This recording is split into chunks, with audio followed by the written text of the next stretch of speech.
இன்றைக்கி நம்ம சப்பாத்தி போட்டுக்கலாம் நைட்டுக்கு. கொஞ்சமாக நான் 1 கப் மாவு எடுத்து கொஞ்சமாக சால்ட் சேர்த்துருக்கேன். இது வந்து பார்த்திங்கன்னா வெது வெதுப்பான தண்ணி தான். கொஞ்சமாக ஊற்றி பிசைஞ்சிக்கலாம். இப்போ நான் பிசையும் போது காட்டுறேன். இந்த பக்கம் பாருங்கள், இப்படி பிசைஞ்ச உடனே பார்த்திங்கன்னா மாவு வந்து நம்ம கையில் இப்படி ஒரு பிடி வரணும். இதில் வந்து இன்னும் கொஞ்சம் தண்ணி சேர்த்துட்டு தெளித்து விட்டு போயிட்டுருக்கோம்.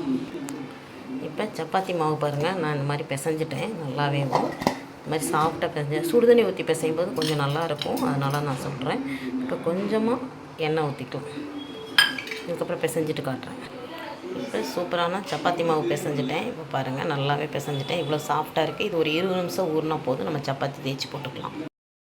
பாருங்கள், நமக்கு நல்லா வந்து சாஃப்டாக இருக்குது பாருங்கள் சப்பாத்தி மாவு. நான் 20 நிமிஷம் ஊற வச்சுட்டேன். இதுக்கப்புறம் நம்ம உருண்டை பிடிச்சிட்டு சப்பாத்தி போட்டுக்கலாம்.